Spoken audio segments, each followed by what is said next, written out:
Hey, you know, my biggest trouble is I can't remember how to start this thing after I set up a schedule. Oh, that's not true. But that's not my biggest trouble. But I do forget, that's for sure. And then I had a bunch of stuff trying to get done. And it started raining, so I had to move where I was. Whatever. Right? Anyhow, let me see if I can set up my computer so I can read your comments without looking at this little tiny screen over here. I don't know if it'll let me or not. We'll see. Always so. Seems like the computer doesn't want to cooperate just about the time you want it and need it to. So, whatever. Whatever.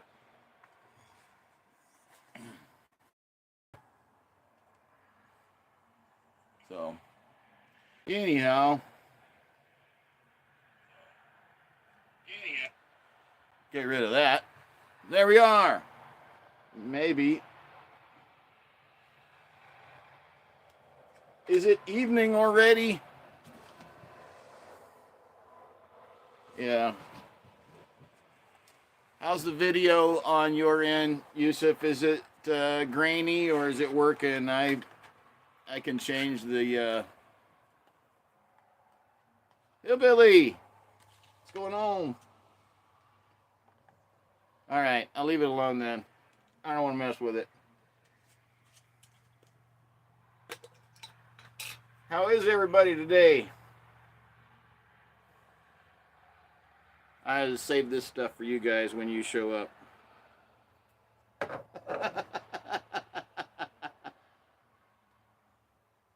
Got my coffee. I had to kind of duck underneath the porch. Probably make the audio sound funny because I'm sitting in this corner by the front door. But it started rain snowing again a while ago.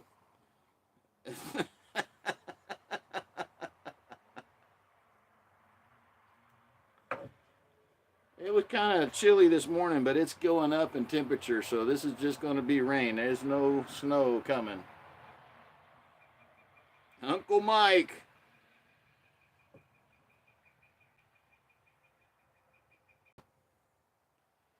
Well, anyhow, what day is it? Oh, man. See, I knew I forgot something. Yeah, Eileen's Dream.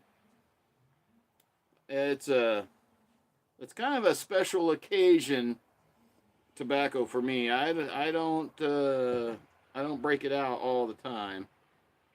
But see, that's what I forgot. I was going to bring a cob upstairs so I could share a cob with you on Cobb Tuesday, and I didn't do it.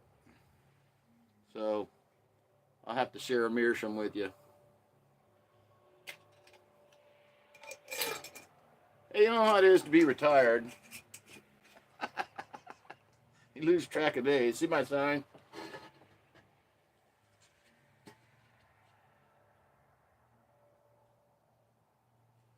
That came from my work.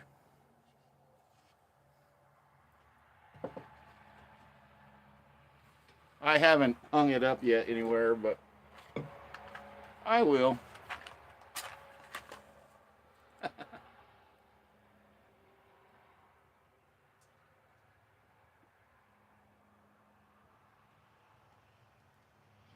I am starting to get some good color out of this. Jacques!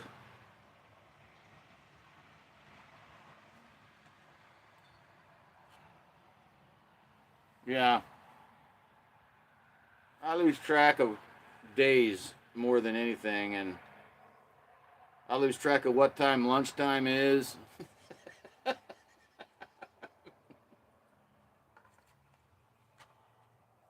I'm doing well, Jacques. How are you? Doing well. Your wife got you a retirement hat?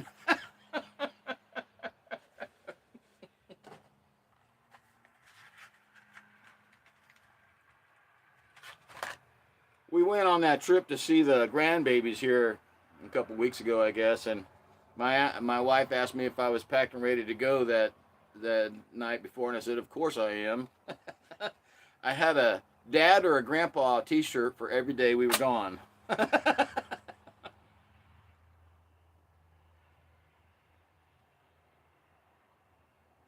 thought that's what they were for.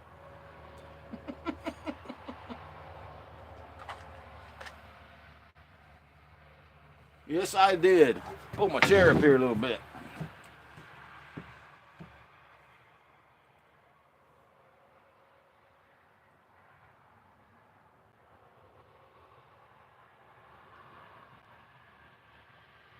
Thursday.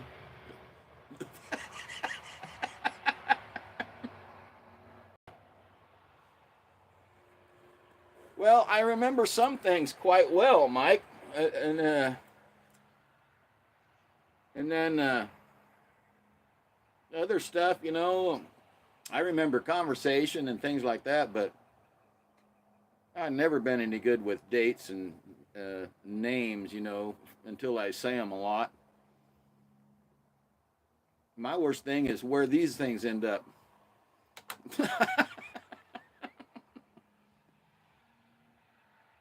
I ran a heavy equipment shop for almost 20 years, and boy, if I did that today, I'd spend most of my time looking for my tools or my glasses, because every time I work on something, I set it down. I tell my wife that all the time. I spend more time looking for my tool that I just had in my hand or my glasses. And congestion is not my friend. My garage is still not up to my shop standards, so when I get my tools out, I try to lay them nice and neat, and I still manage to lay something down where I don't know where it is.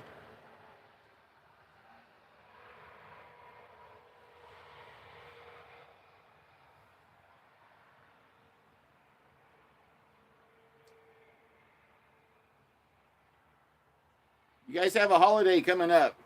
Jacques, what is it?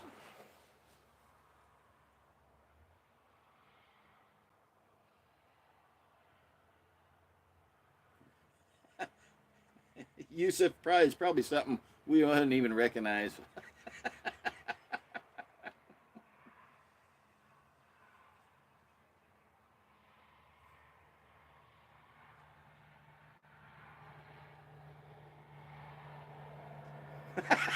Mike, his best man at hey, I remember my wedding, pieces of it, parts of it.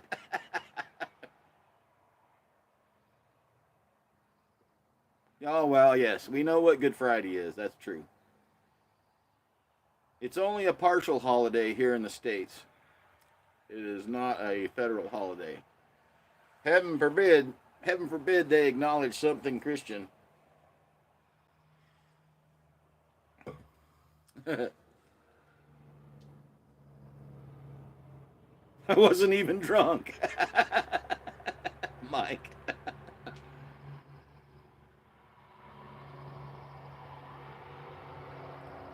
I remember stuff from the wedding, but but uh, and events like that. I'm pretty good with events. It's discussions that I seem to forget.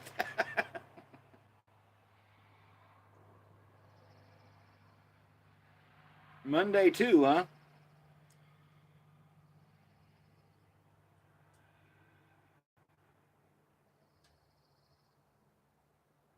Yeah. Well,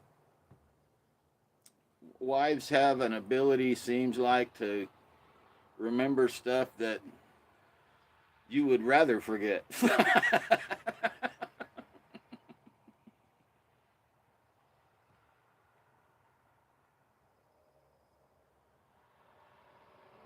It's the simple stuff for me. Like, you know, I'll look for my glasses for 30 minutes and find them right here. And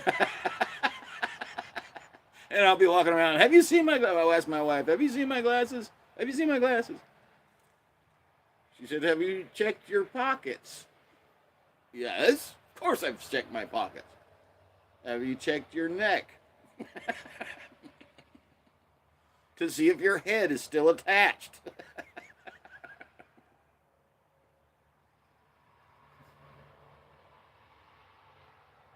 Yeah, I've always been bad with remembering names. Uh, and in fact, I worked in, after I left the shop, I worked in engineering and inspecting jobs, and we had hundreds of millions of dollars worth of contract jobs. And that was my job. My job was the oversight and inspections, and you're supposed to remember all these contractor foreman names and business people's names. And the only ones I really remembered were the ones I dealt with all the time, on ongoing. That's easy. You talk to them all the time. Yeah, right. If you start the theme for the Love Boat, I can still sing it with you. Dukes of Hazzard, Beverly Hillbillies. Now, why is that?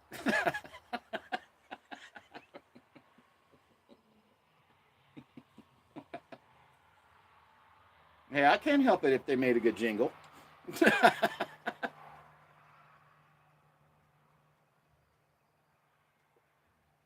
Jacques, you have a good evening.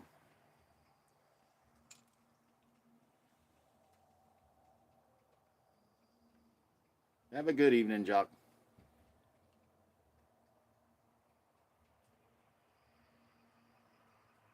Yeah. Where's the beef? All those good old commercials, they were done in ways that you visually and you just remember them. Uh, you might remember the Gilligan's Island theme because you watched it about 10,000 times. That might be why.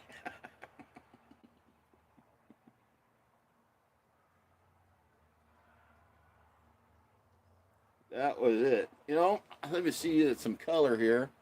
You guys can see it's starting to color a little bit.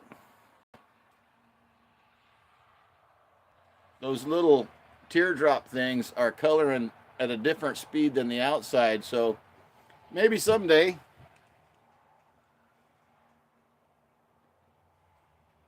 It'll get there. I'm in no hurry. The Good and Plenty jingle. Yeah.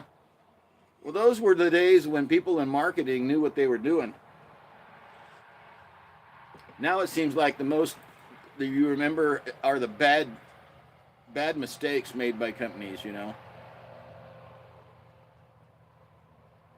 Remember Ricardo Montalban when he used to advertise for Chrysler and they came out with that Cordoba, you know,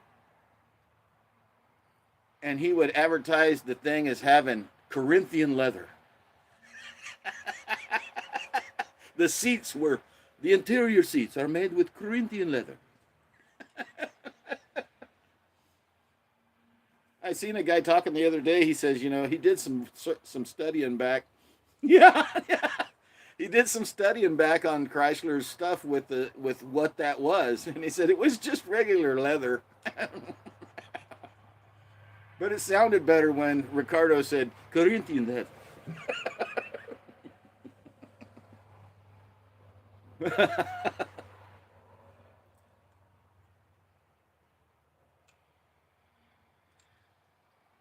All right, Yusuf, you pay attention in church. Don't mind us.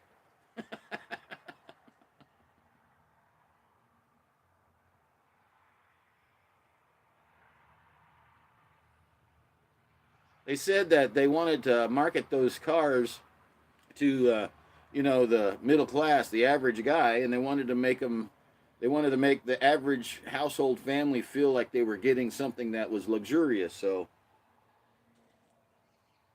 they added that title to the leather interior. It was a big enough deal back then to have leather seats. They didn't really have to go all the way to Corinthian leather. When I was a kid, I thought that meant it had biblical seats.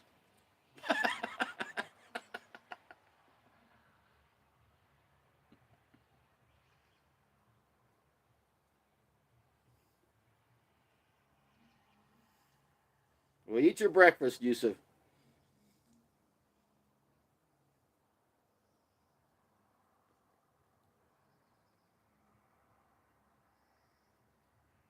Yeah, this is a different week. This is Holy Week for Christians, I guess they call it. You know, I never really heard it referred to that when I was a kid. I was raised in a non-denominational church, so it wasn't a lot of the traditional sayings, although it was a very traditional church. It was Easter week. They did say, you know, we did talk about Palm Sunday and all that kind of stuff.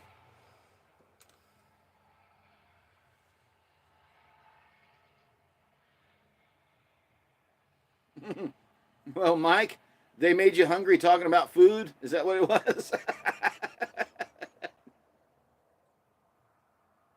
Yeah, I get up early with my wife, make her breakfast and lunch, and she gets off to work, and so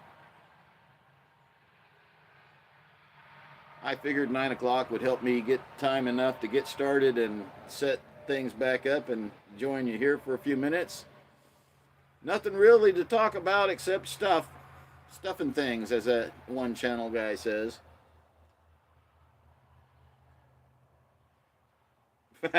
Fasting month, fast from sunrise to sunset, huh?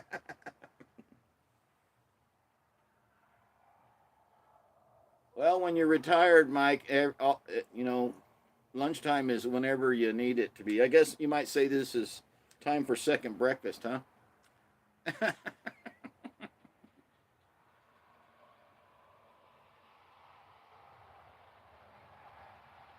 You too, Yusuf. Bless you guys, and you have a good day.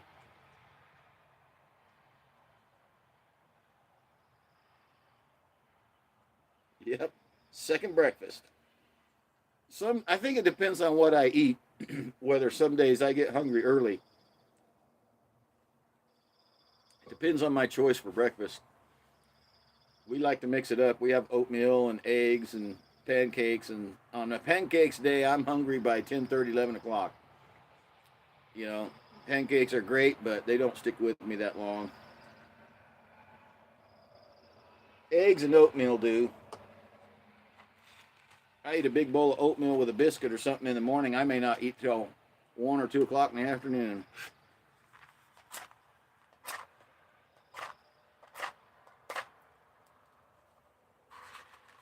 May not.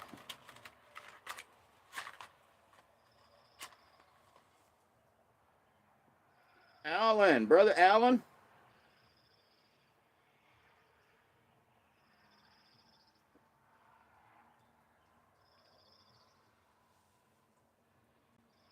Well, I think I work as hard now as I ever did. I just went to work more regularly then, but when I work, it's just as hard. I still have some of that wood stack to put away, and if it'll quit raining long enough, I'll get it done today.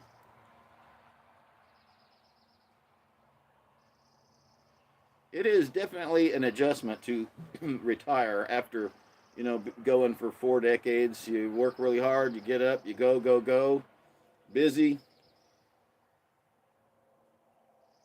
I think some people adjust to it a lot easier, and some people don't. You know, they feel like they're not doing anything, not being productive, and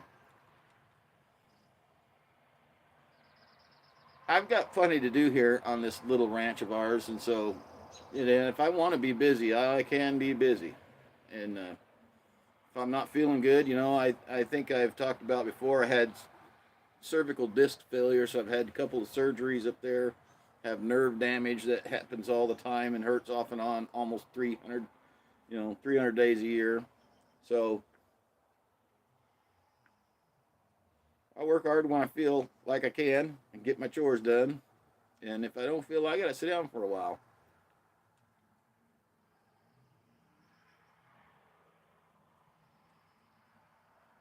But you know, doing videos is kind of a I don't know, it's kind of an activity that keeps my brain busy, and it is time consuming. I live where my internet is 1998 speed.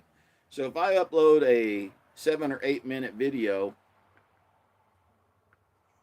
that takes me at least 2 hours to 2.5 hours to upload. Anything over 10 minutes is over 3 hours to upload it. So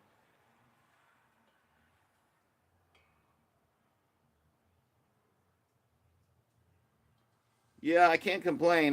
I had some good doctors. They've tried to do the best they can. They got my pain down to a low roar. I can still get around and I can still do some work. So can't complain. There's a lot of people worse off than that. I could have stayed working for a while, but we wanted to move, and my wife was just getting through cancer, and so we decided that that was the time and enjoy life a little bit. We're still doing the same thing. She's working a little bit now too, but we're at a lot slower pace, which benefits your health, I think.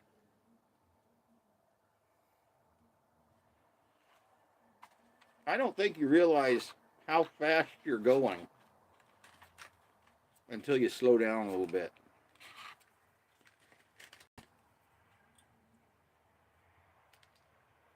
Does that make sense?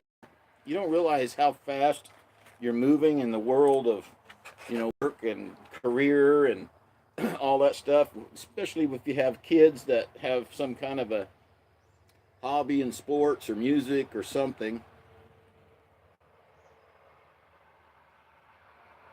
You don't realize how fast that's all moving until you stop doing it.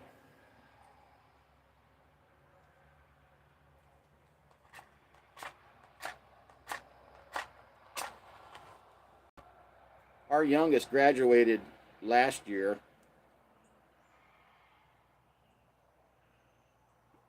She's off to college, but she played softball her whole life from about 5 years old, and she was in band and music.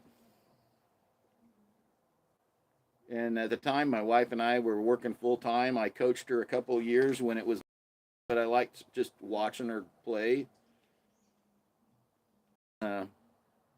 Anybody that's ever done anything like that knows how busy you are with all your life and all their life and mixing it together and work.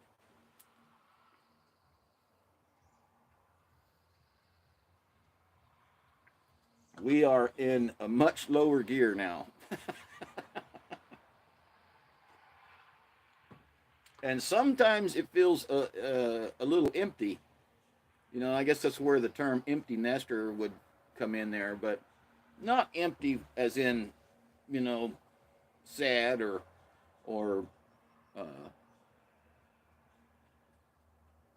being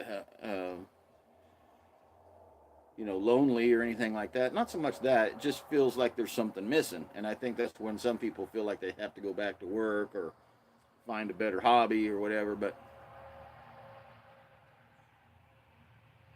I just say keep busy. Find a way, go for walks, learn to paint, start a YouTube channel, do something. But enjoy it.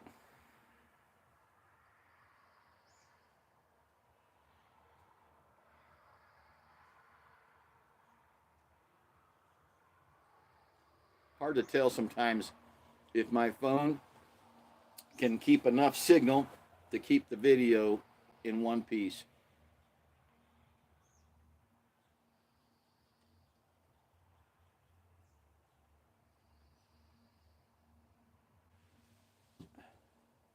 Is that Michigan?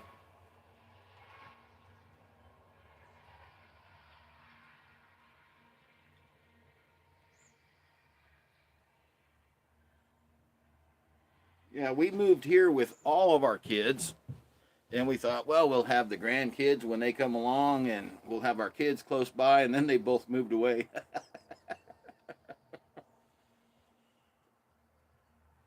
So they live a ways away from us, but I'm not moving back where the one kid is. He's still back in California, and I won't be there anymore. But they got to do what they're, you know, they got to live their own life now. Time for them to do what they want to do.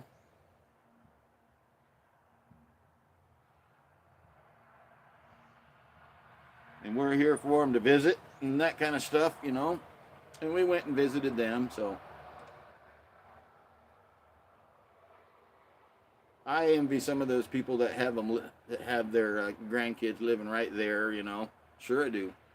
Nice to be able to see them every week or so and go to the softball games. My dad came to a lot of my son's baseball games back in the day. It meant a lot to him, I know, still.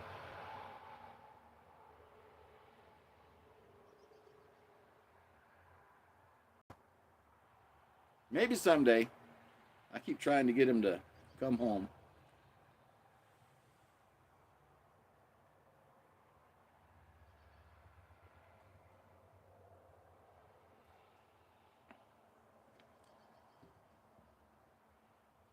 That's one thing we won't have too much of this Easter. Usually, we used to have a big family get together for a meal and some family time on Easter, and probably be my brother and I this year because he lives not too far from us.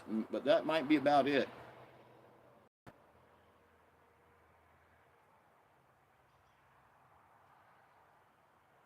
I wonder how many of you get together. You all get together for Easter before, during, or after family time.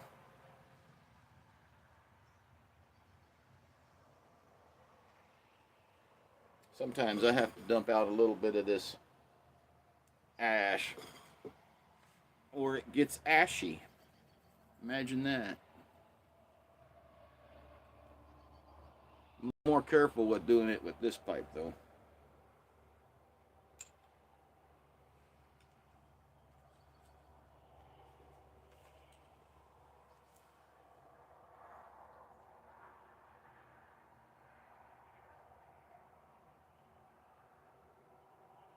It is it was always a fun thing. You know, it wasn't about hunting Easter eggs. It was about getting together and sharing food and talking and seeing each other and sharing some laughs and some stories.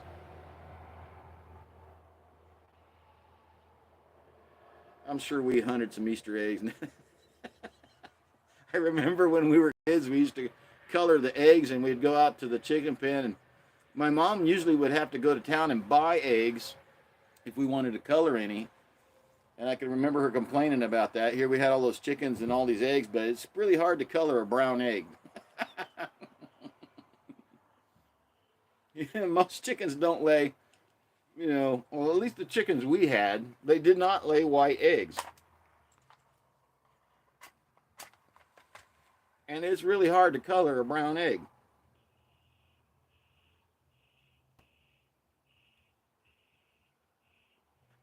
And back then, you didn't have as many like these plastic eggs.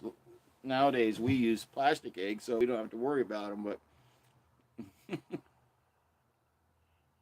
my mom would go to town and buy a couple dozen of white eggs so we could color them, get it all over our hands, your clothes, everything else.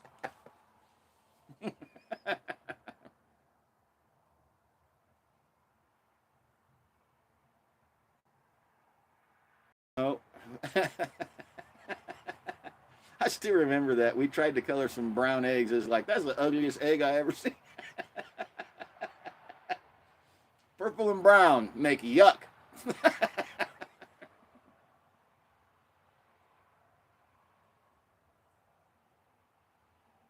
Nowadays we use a plastic snap together eggs and it's easier. They don't get smashed and ruined, and if they do, you throw them away. Put some candy in it or a little toy or something. Or nothing. Sometimes the little kids, they just want to find eggs.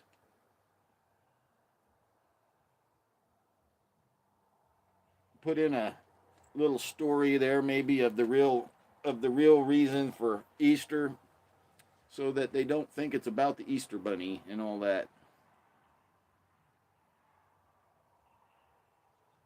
Maybe play the beanbag toss, you know, cornhole.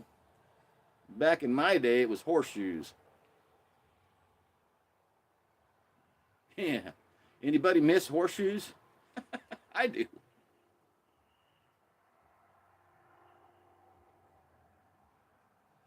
Yeah, we played horseshoes a lot. My dad had a horseshoe pit at our cabin, and every time we went up there, we would throw horseshoes in the summer at least.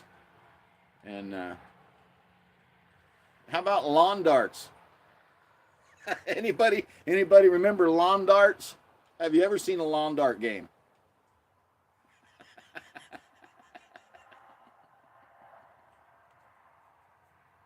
Lawn darts had a little plastic circle that you would unfold, and it was about 3 feet in diameter. That little circle, and you'd lay them on the yard, probably I don't know, 20 feet apart, something like that, 30 feet apart, and they had this big dart about that long. I still have two of them. Had a weighted point on it, probably weighed a pound or pound and a half. Had a weighted point and plastic fins, and you would throw them up in the air and try to get into the circle. So the object of the game was kind of like horseshoes, but you played them with lawn darts. Probably can't find those anymore. Some kids threw them at each other, and that was the end of that. Lawn dart death. Yep. Yep.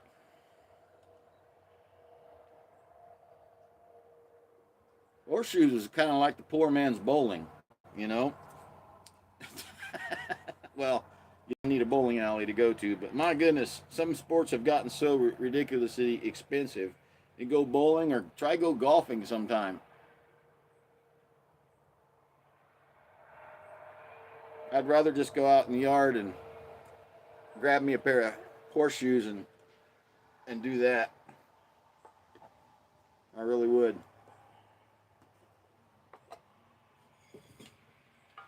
I'm much more relaxed when I don't have to spend $50 to play.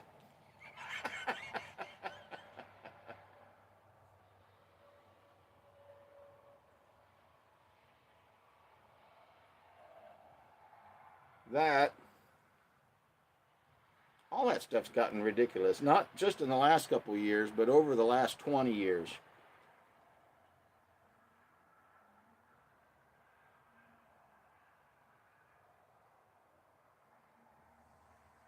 You know,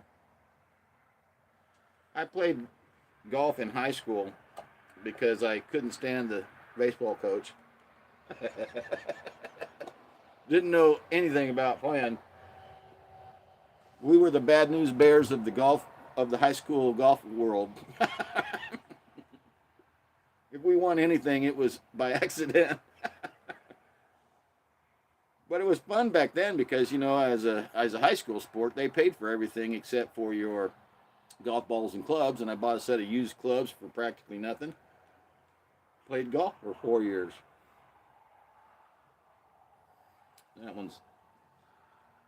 That one's out enough. Right there.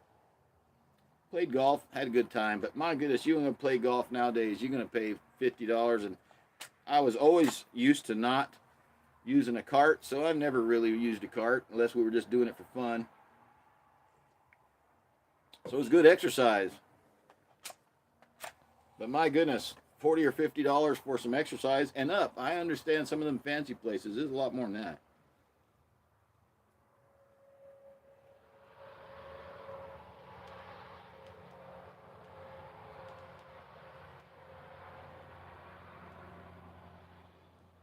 I'd much rather go out in the yard, pick up a set of good horseshoes, and have a game between friends, a glass of sweet tea, and good conversation. Have some fun. Don't cost me hardly anything.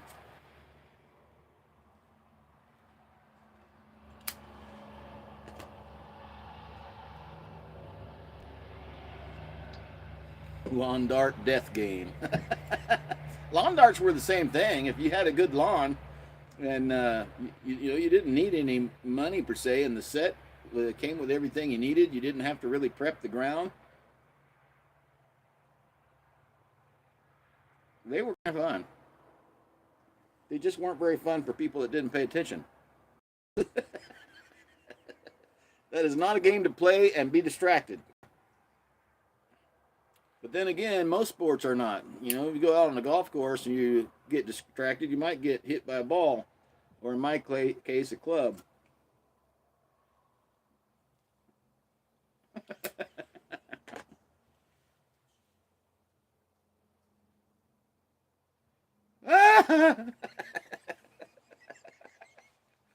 Yusuf, I don't know where you keep these jokes. That's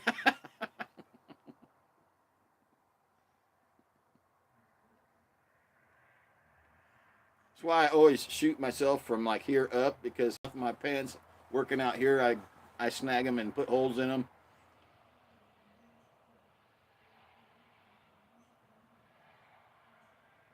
Not worthy of going to town in, that's for sure.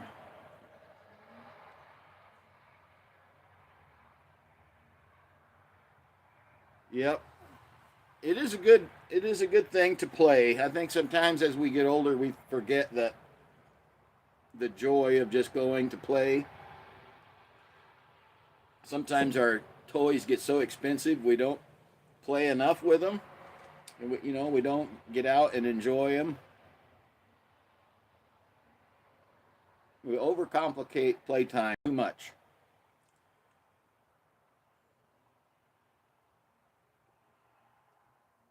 I remember when I used to have my little metal Tonka trucks and my metal Jeep.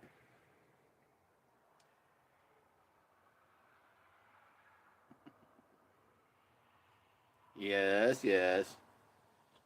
They have great rolls.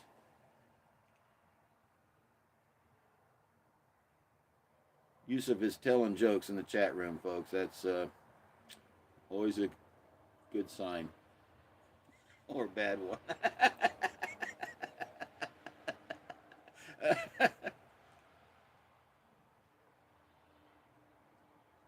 Don't worry, he's going to church pretty soon, so he can get prayer for all this.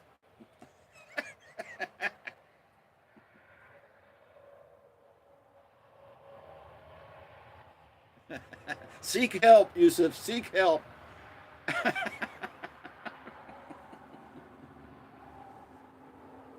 Oh yes, yeah. I'll trade it over to my Rattray because I finished off the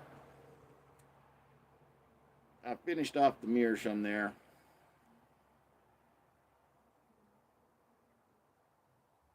Well, we've covered lawn darts and golf games.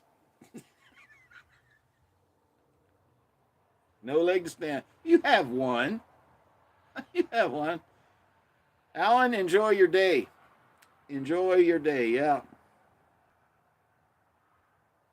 Well, we won't be on here too much longer. I got stuff. I put off things to get out here by 9 o'clock, so I do have to get to them eventually. My boss will get mad if she finds out. Bless you, Alan. Have a good day.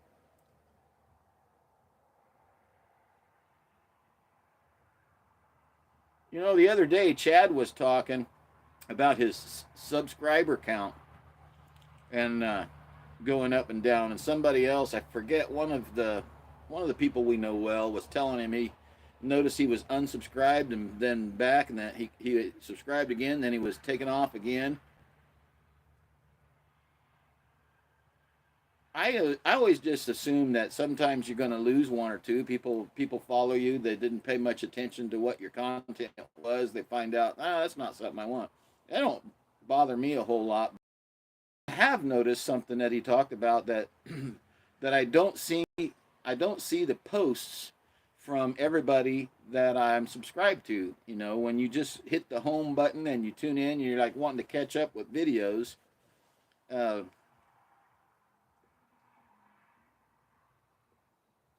I have started going straight to their channel. You know, certain people, and just seeing what's been put up lately, and I've found out that there are a lot of videos that don't show up on my watch it next feed, or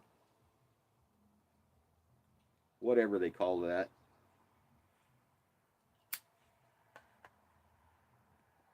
It's odd to me. That I know it's an algorithm and all that kind of stuff, but you know, when you subscribe to somebody, you would think that that would tell them, hey, this is the stuff I want to see first.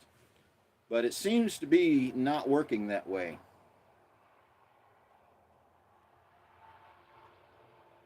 So if you're out there and you're missing some content that you think, oh, I wonder if that guy's even been online lately, you might want to go to their channel and check it out. First of all, see if you're still subscribed. And second of all, see if it's showing up.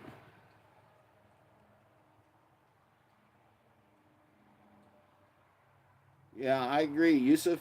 I have went back and actually hit the bell for notification along with subscribing, because just being subscribed doesn't mean necessarily that it'll show up on your feed. But if you hit the bell, well, then you'll get at least a notification of the uploads, and it seems to be that's the only way to really fix it.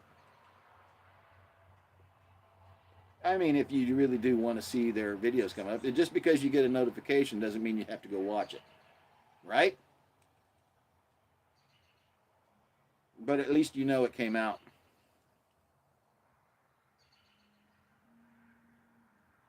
I watch a channel, unimportant what it is, but I watch one guy's channel. It's like a forecasting. Wrong? What's wrong? I watch this guy's channel, and he always says, and I started looking at it after that. It's in the statistics and analytic stuff on here, and it shows how many of your viewers are subscribers. And it is kind of funny to go and look at your analytics and see how many of the viewers, of your videos are not subscribers. So it means for some of us, it means that, 75% of your subscribers aren't watching your material. I'm like, what'd you subscribe for? I mean, I know people get busy. I get busy too, and I miss out. That's what we're talking about. You miss people's video, but you would think that you would at least have 50% viewership from people who are subscribers. I know I don't. I think it's somewhere down around 25 or 30% of the viewers of the videos are not subscribers.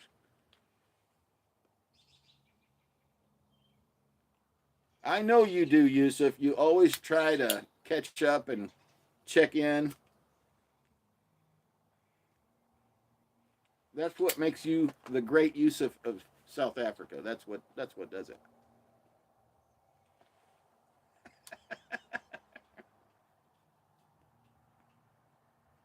We need more Yusufs. Makes the world a better place.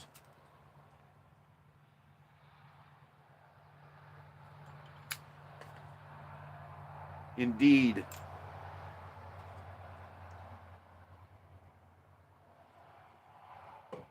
Well, a lot of times people aren't looking for anything special in the comments.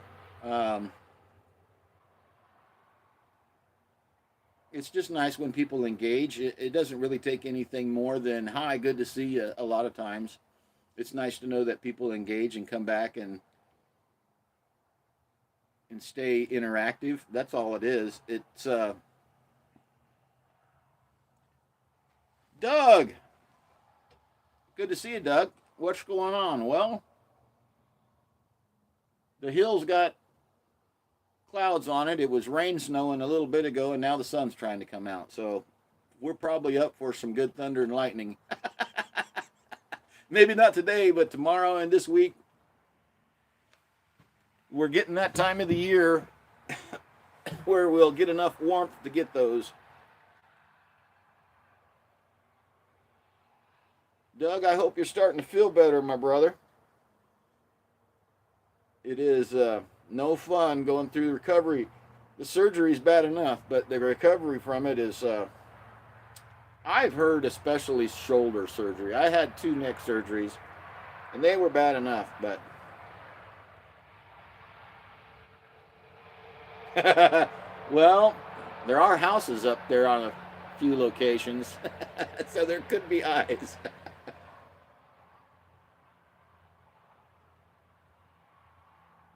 Yeah, I always try to catch up with Doug's channel. Got always got something good to say. We were just talking about the the fact that some of the videos from people you follow don't show up a lot, Doug. How sometimes you got to go back and check out and see if they still have you subscribed, and I've even pushed the notification button now on a few just so I get them. Otherwise, I don't see the new videos.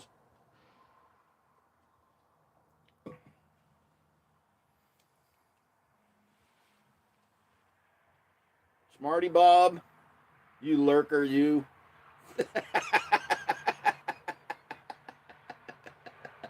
Carter Hall, Carter Hall.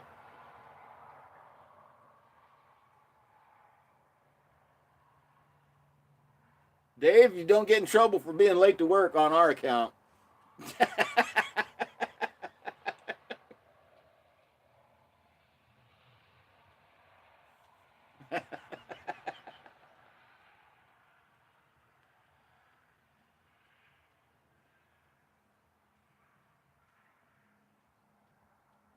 More lurking, eh? People hiding in every corner here. The internet is always watching.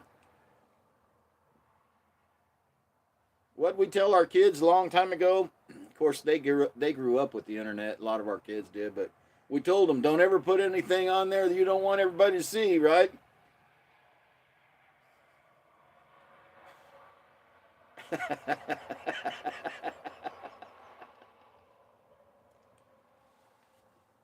Bob, I think because of you, I have just about gained enough courage to buy me a tub of Carter Hall. I have to admit that publicly. I know I've said it before, but I used to break in all my pipes with Carter Hall. It was a all day thing, smoke for me. It was one of my favorites. And then when they went through that change, it just went into the toilet for me as far as its taste. And then when they stopped producing the small pouches, I was always afraid to invest that much money for a tub of something that didn't seem to be back at its original glory, as it were.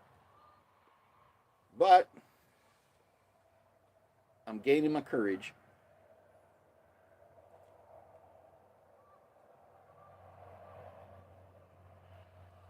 Dave, yeah, you sneaking in some Carter Hall?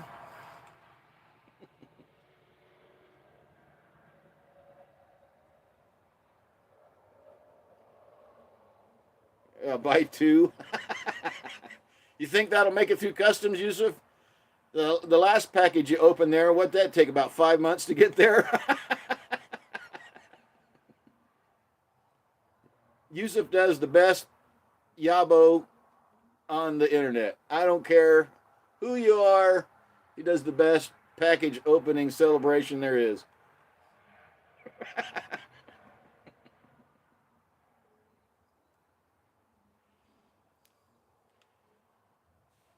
It's got to be getting close for church time for you, Yusuf. You better not be late on our account.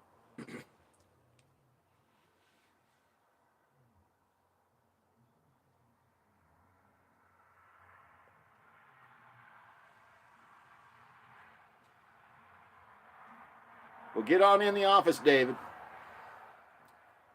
You don't have a permission slip to be out for for this.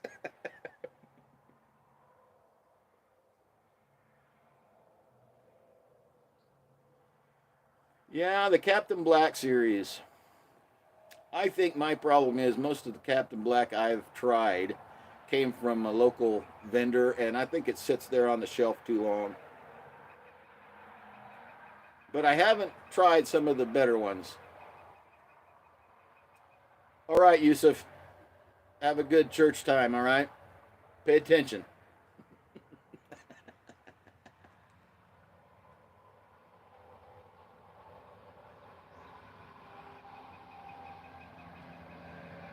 Carter Hall used to be the one that I could get. I really enjoyed the aroma and the flavor, and it was dry. You know, it wasn't a wet tobacco. It was just a good codger blend, and I think it's time for me to invest in a tub.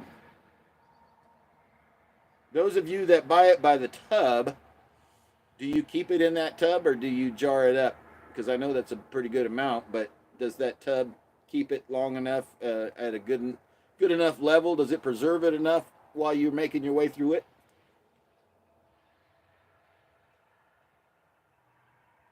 Because I jar a lot of my, well, 99% of it, unless I'm going to make my way through a tin pretty fast. I jar it all up in the ceramic or mason jars. But that big tub of Carter Hall, um, it just seems like you would need to jar it up because that tub's not really all that airtight. Or is it? That's my question.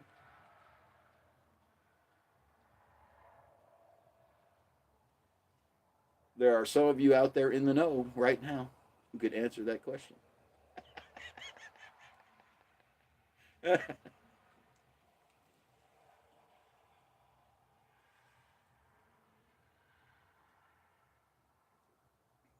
Oh my goodness.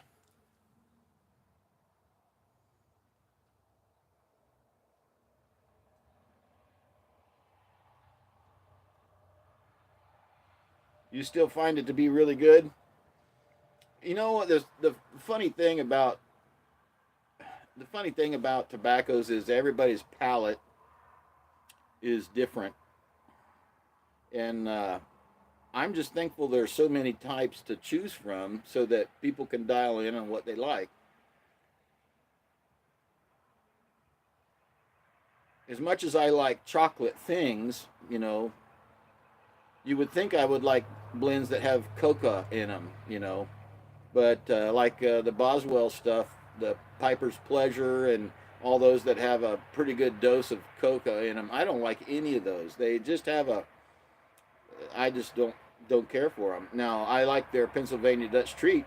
I really like that. Buy it all the time. But it always surprises me as much as I like chocolate. Now Eileen's Dream, you know, it has white chocolate truffle uh, flavoring, and that stuff is delicious. But it's very dark. It's a creamy. It's more of a rich aroma, not kind of like a dry. Some of the coca mixes out there, like the Piper's Pleasure, is like adding a scoop of Hershey's cocoa mix to it. You know how if you try that stuff, and when you were a kid, you have to admit that when you were a kid, you seen that Hershey's chocolate can with the pry up lid, and you thought, "I'm gonna make hot chocolate with this," and you tried it, and it sucked.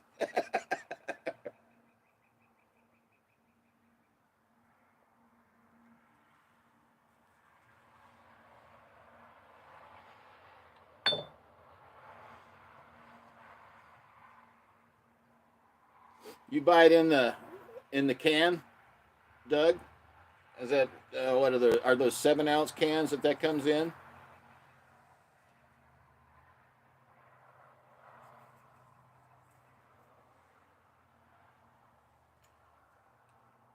I'm letting this go out too much, I guess.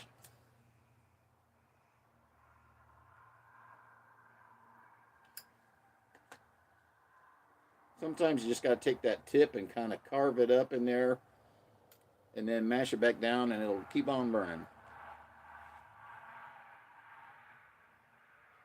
Yeah, I'm curious about the Carter Hall. I used to really enjoy that stuff, and what I got after they changed to where'd they go? Costa Rica or somewhere like that. I did not care for that blend change. And then I wanted to try it. I tried all the match blends for it. they're to me they're all terrible. Uh, Hearth and Home makes a match for it. I think Sutliff makes a match for Carter Hall. None of them are. They don't have the anise on them. They're just not very good at all.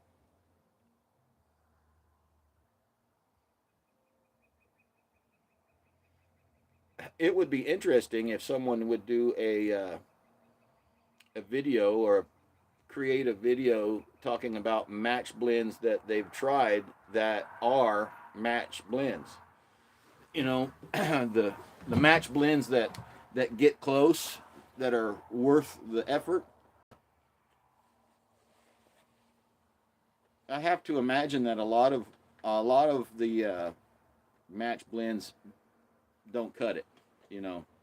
And I've tried match blends for Prince Albert, wasn't any good.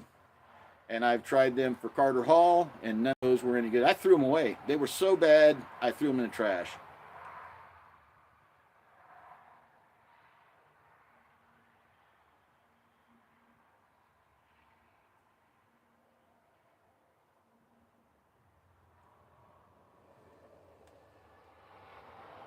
I don't remember. It's funny because Country Squire has been around for so long, but I buy from about half a dozen places, and I have never ended up buying from Country Squire.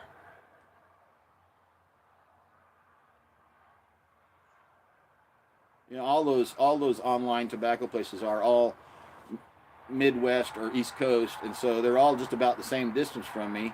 I've ordered from Boswell's and Tobacco and Pipes, cigar pipes and cigars. Oh, Four Noggins. I've ordered from Pipe Nook. Uh, Eddie's a great guy if you want to buy tins. I love his pipes and his tins, but bulk is hard for him because that just takes up so much room, and he doesn't have a warehouse like that. But great for tin purchases. He keeps his stock rotating. But I've never give me a good couple of blends to try from the Country Squire,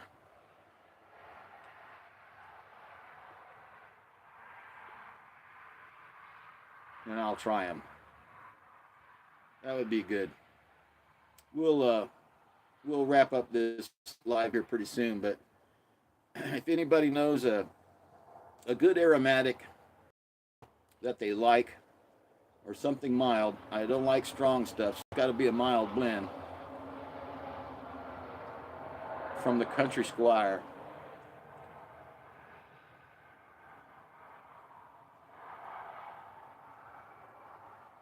I'll have to give it a try.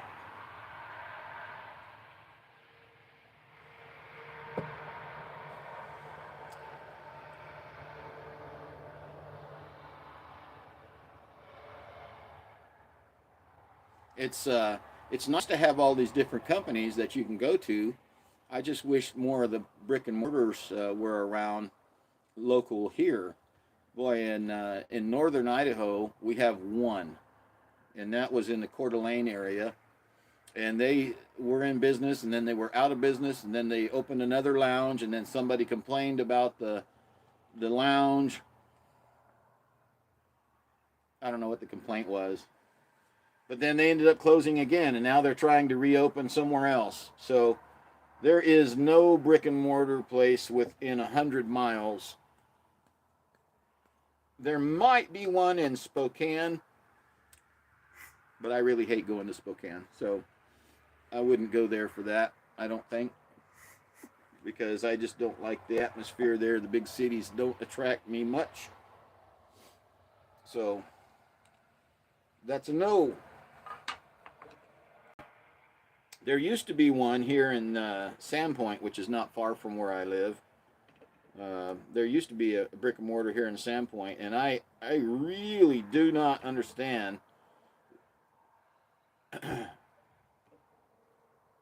I do not understand why in a resort town, and that's what Sandpoint is. It's a small town, but it's a resort town built around the lake and the ski resort. I don't understand why they don't have a cigar and pipe lounge. I cannot imagine how it would not go over gangbusters. It could be that the town council itself is a little liberal. Don't worry, we've got them surrounded, so we keep them contained.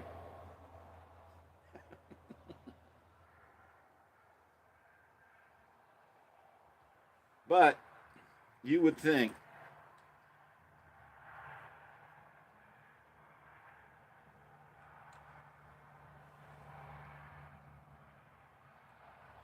Well, Doug, if you feel so inclined, go right ahead. You may still have my address from that package that I sent you.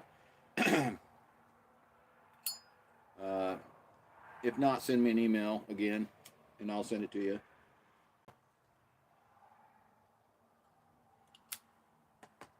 Always willing to. Parsons blend, huh?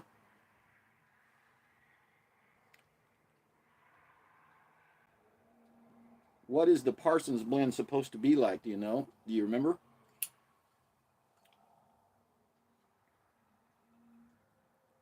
This pipe didn't last very long because I thought we were going to wrap it up pretty quick, so I didn't load it all the way up.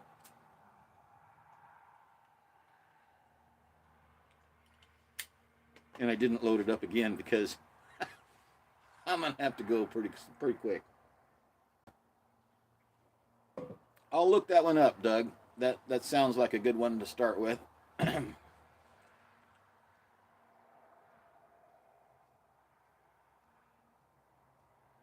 I know I use tobacco. Brother Allen. I've been here so long that people have gone and come back.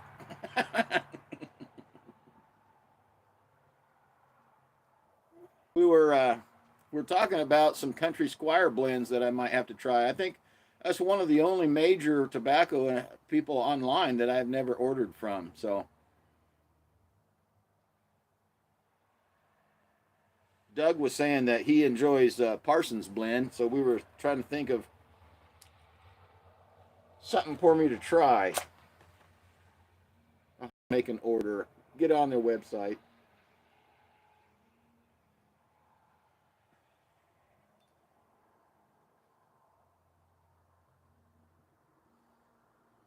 I would look it up here on the computer. I have my laptop right here. That's why I keep looking over here, because I have a hard time reading the comments up there. So I read them over here because they stay rolling and I can see them. Up there, they disappear 2 seconds after you write them.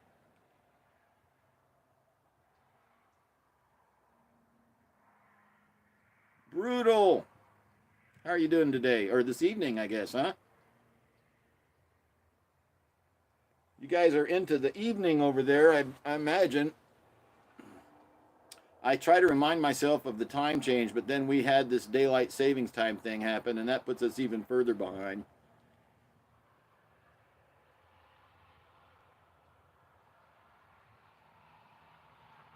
Alan, was that what is it, Jeremiah? Was that is it Professor Jeremiah? What is that? I'm trying to remember. I know who you're talking about.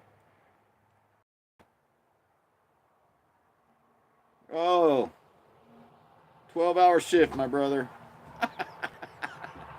Grab something, sit down, and rest.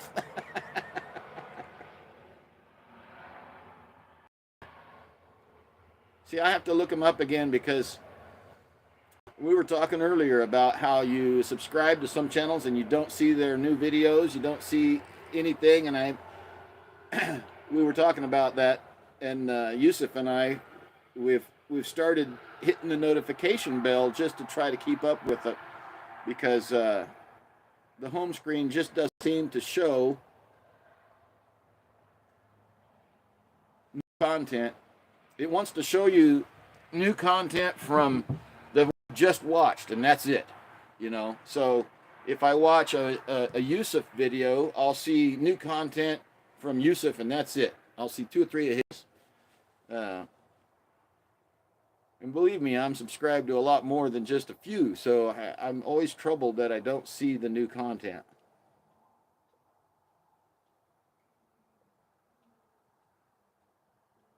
Well, Doug, have a good afternoon there. Get your banking done and be careful.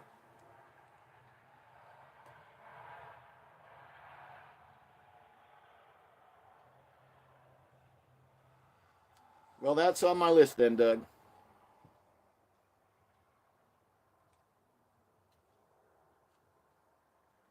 Parsons blend from the Country Squire.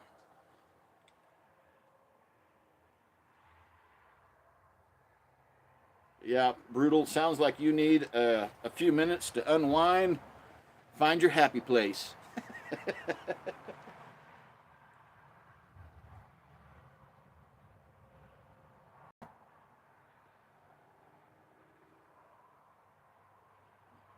Have a good evening, Doug.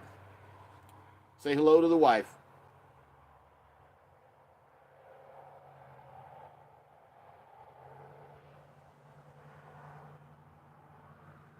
Now that's one of the places I have not ordered a lot from is well, I haven't ordered ever from is Country Squire, and I try to do my research so I don't order stuff that I end up absolutely not liking.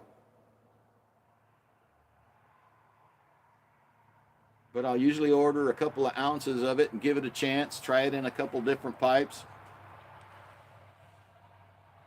Isn't it amazing how different pipes will make or break a blend for you?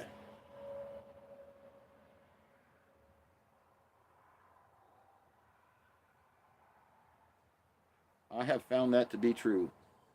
There's so much, everybody tries to teach the newbies how to smoke a pipe and what to start with, and try this pipe or try that pipe and this tobacco, but it's really up to your palate, and then it's all up to different tobaccos smoked in better and worse in different shapes and different styles of pipe.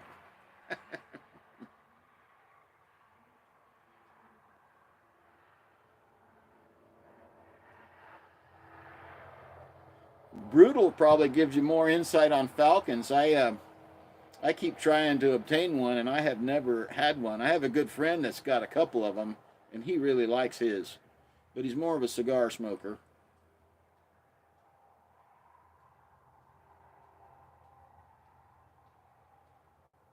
I'm working on it. I keep my eye out that I like a bent pipe most of the time, and boy, the bent falcons, they sell out in a hurry.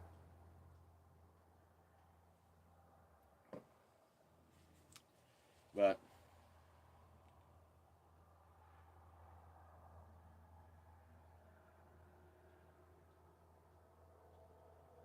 they look like with a metal stem like that they would cool the smoke quite well.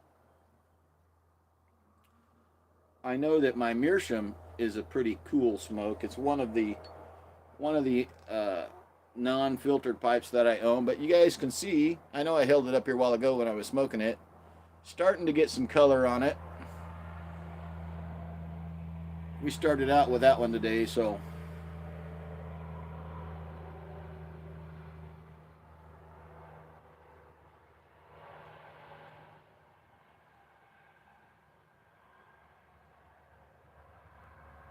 yeah, I noticed that too. The bowl size, they look small when you're looking at them, but then I try to always remind myself to check the actual dimensions when I'm looking at a pipe these days.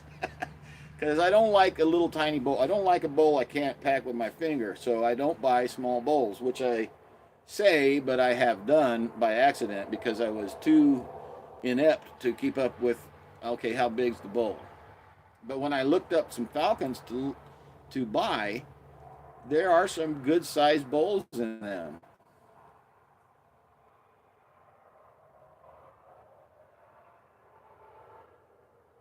Eventually, eventually, I'll catch up with you.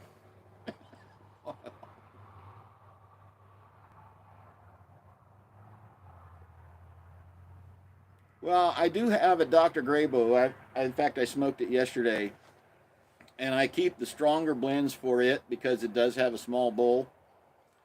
Uh, but I don't like the pipe much, so sometimes it affects my enjoyment of what's in it.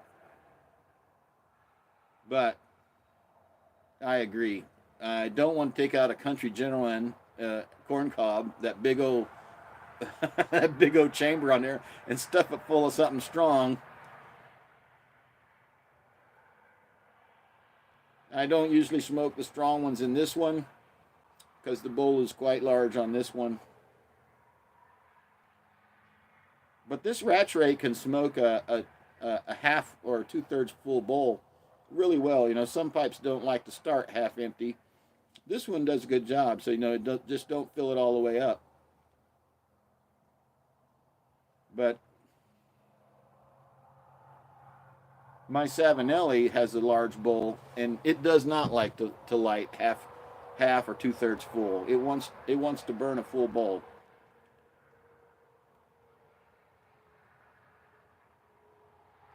If you burn a full bowl in it will just almost any tobacco in that Savinelli, a full bowl will burn nice and smooth all the way to the bottom.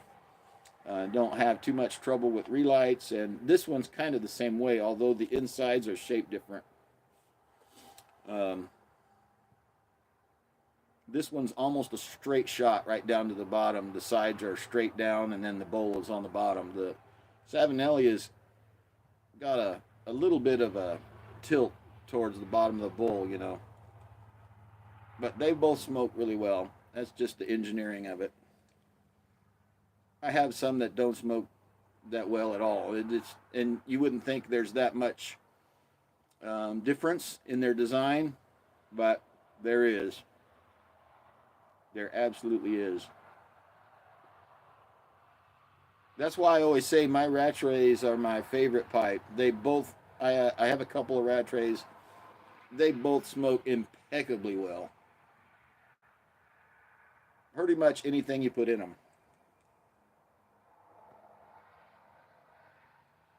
My only trouble with my corncob, my country gentleman, is the getting the bottom of the bowl to smoke because of that. And I know there's modifications you can make to them and all that. I just haven't done it. And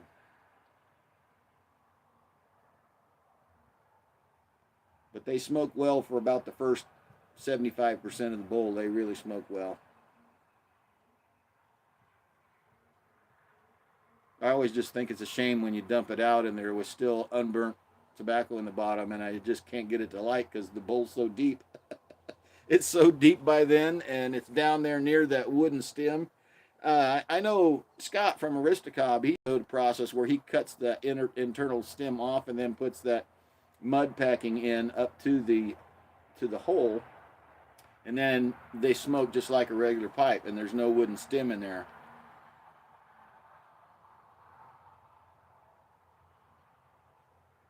I'm sad that he doesn't have his channel anymore, because he was all things Missouri Meerschaum. I mean, he could tell you everything you needed to know about Missouri Meerschaum.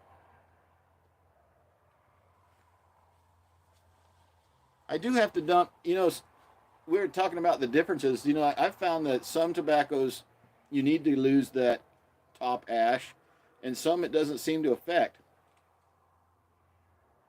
Um, the I don't know if it's the pipe or I have a feeling it's the tobacco, not so much the pipe.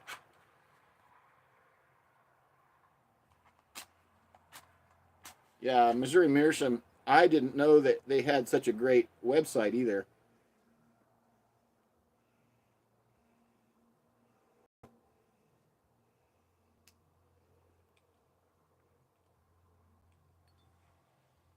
Those two that I gave away back in December, I ordered straight from Missouri Meerschaum. And my goodness, they have more pipes than I ever thought they offered. If you go to their website, man, they just have pages and pages of corncob pipes to choose from.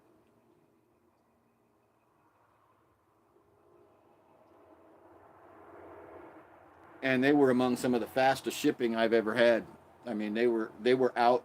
I ordered those things I think at 7 o'clock at night, and they had a tag and were in the mail by noon the next day.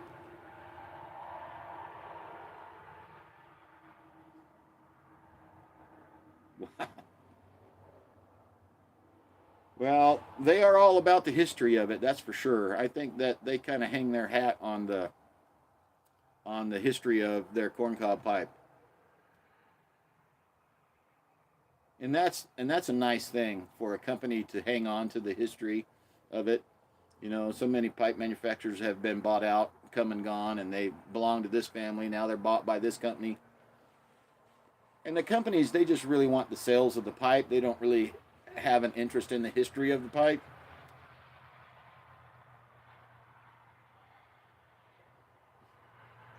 Yeah, I don't know what's up with Grayboe, but they I ordered 2 pipes from them, uh, and neither one of them was any good. I still have one. I smoked it yesterday, as I said, but it is not a pipe that I use it for mowing the lawn a lot of times because I don't care what happens to it.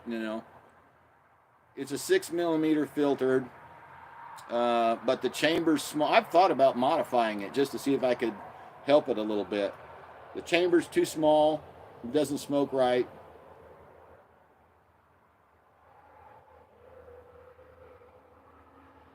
Grayboe hung their hat on drugstore sales.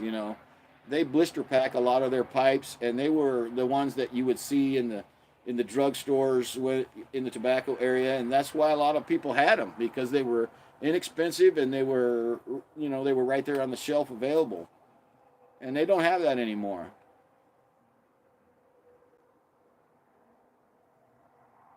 Certainly they don't have it as commonly as they used to, and I think their marketing has just not recovered from losing that. Their marketing needs to change a little bit. They need to step up their pipes and their outreach and their customer service. Yes, their older pipes were good. Yeah, absolutely.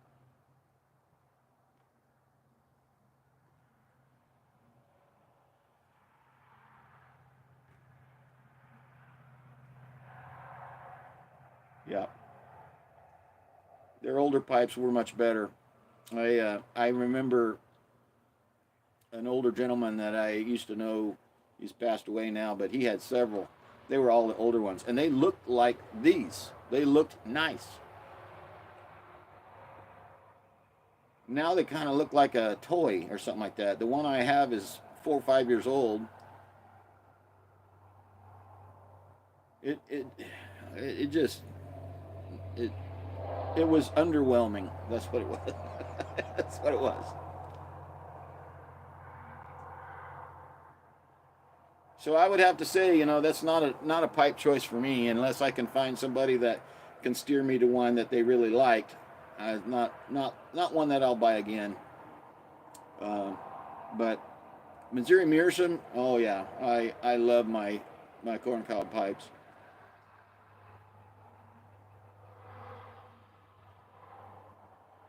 Yeah, the whole pipe is cheaply made, but like I said, I use mine for when I'm out working in the yard or mowing the lawn, and if I drop it out of my mouth and run over it with a mower, I'm not going to cry. It's a possibility.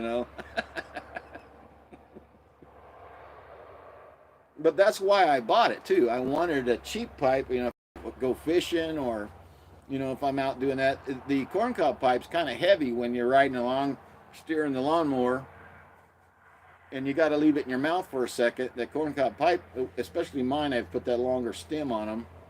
It did one thing. It made them harder to clench because they got heavy. But if you want a lightweight, cheap pipe that you don't mind losing, or that Grayboe, that that's a choice. But don't expect it to be a good pipe.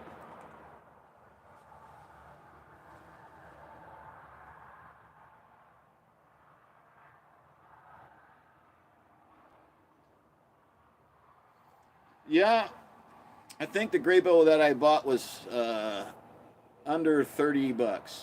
I think it was 29 or $30. Oh, we can read what you're writing. It's fine.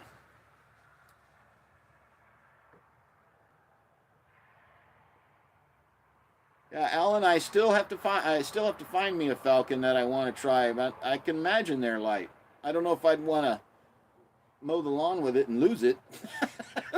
I don't want to lose any of them, so I'm usually pretty careful.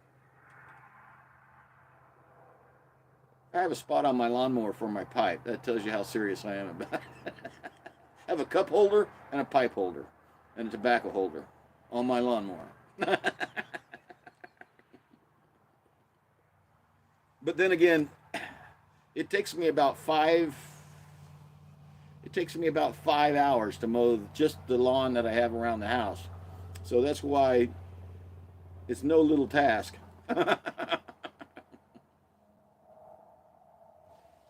Yeah, most of my pipes are filtered, except for the estate pipes.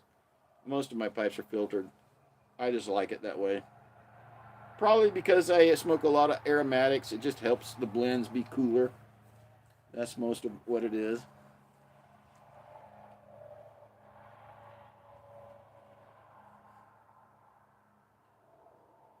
This is a 9 millimeter. This Rattray.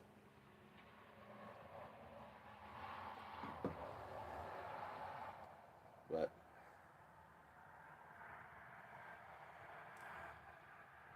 oh, my favorite aromatic.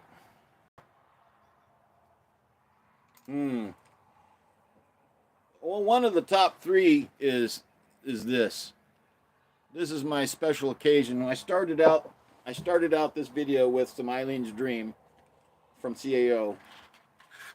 It's it's a very rich. I'll use the word. Great. Here we go again.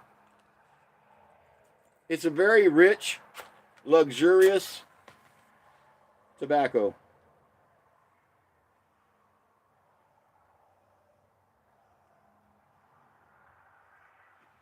For an aromatic, it's hard to beat it. My everyday smoke is a mixture of Lane 1Q and Sunset Rum from Sutliff. I mix it 1 part Lane 1Q and 3 parts Sunset Rum, and that's what I make up that porch time that you see me with so often. And that's a good mild smoke with a pleasant aroma.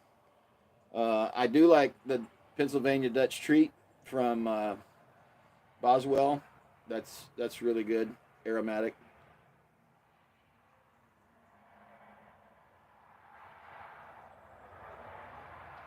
And I have taken to a little bit of that BCA. There's a guy on our Facebook group that started me trying that, and it took me a little bit to kind of get to it, but it's super subtle. But that black Cavendish aromatic, that's good stuff.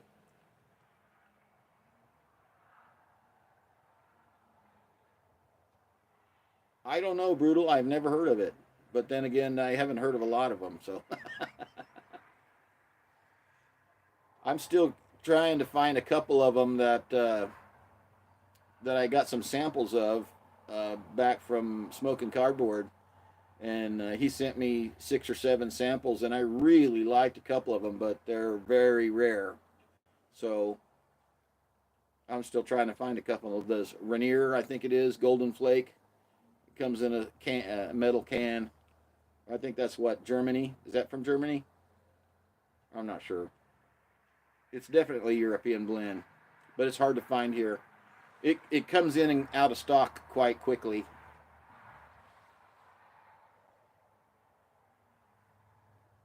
It's probably not as hard to find if you're Johnny on the spot ordering tobacco all the time, but I don't think about it that often. And when I sit down to get it, I get it and I'm done.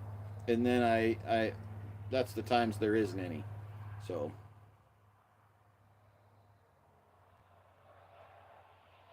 do you like that? I've seen that for years, the Aaron Moore mixture. What's in it?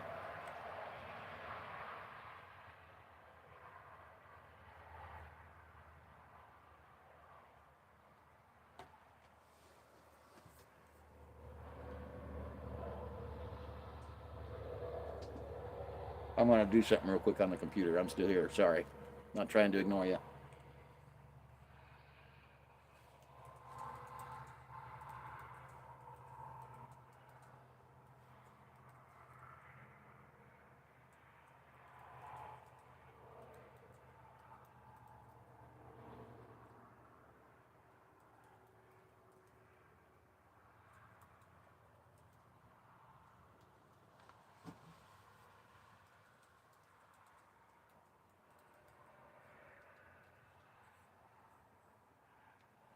There, I'm done.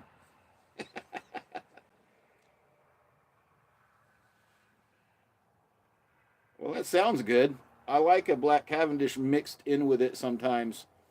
Um, it seems to tone down the Virginias for me and the Burley, because I used to like Burley quite a bit when it was just blended with something. I don't really like straight Burley. I've got a couple of cans of that because somebody said, "Oh, you got to try straight Burley." Yeah, and I know I've seen that. I've seen that available quite a bit, so may have to try it. Find out.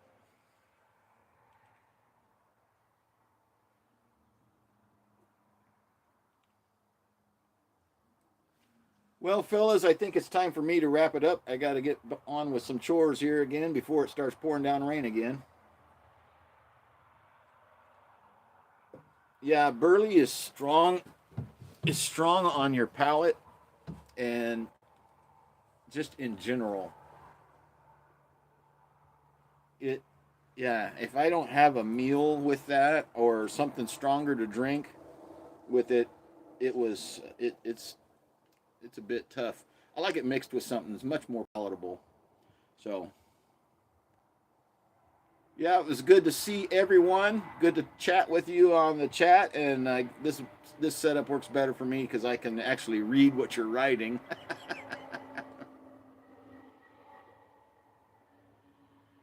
Burley and coffee in the morning. Well, yeah, I drink coffee all day long, so yeah, I should be able to handle it, right? Coffee is a 24/7 drink at my house. Summer, winter, fall, spring, it does not matter. Hot coffee 24/7. Right before I go to bed, when I wake up.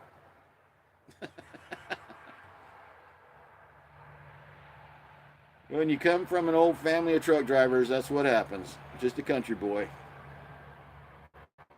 So, anyhow, yeah, exactly. That's it, Troy. Every once in a while, I put ice in it if I'm trying to make me something like dessert. But it's usually black and hot. So, all right, everybody, have a great day. And thank you, everybody, for just sitting around and having a chat with me here on the porch. And it's not going to be a sunny day today here. It's going to be cloudy and rainy all day, but we'll get something done. So we'll look for you again soon. It was a lot of fun. Thanks for joining in, everybody. Brutal, Troy, Alan, and all you lurkers out there. We'll see you again soon. All right. Bye-bye.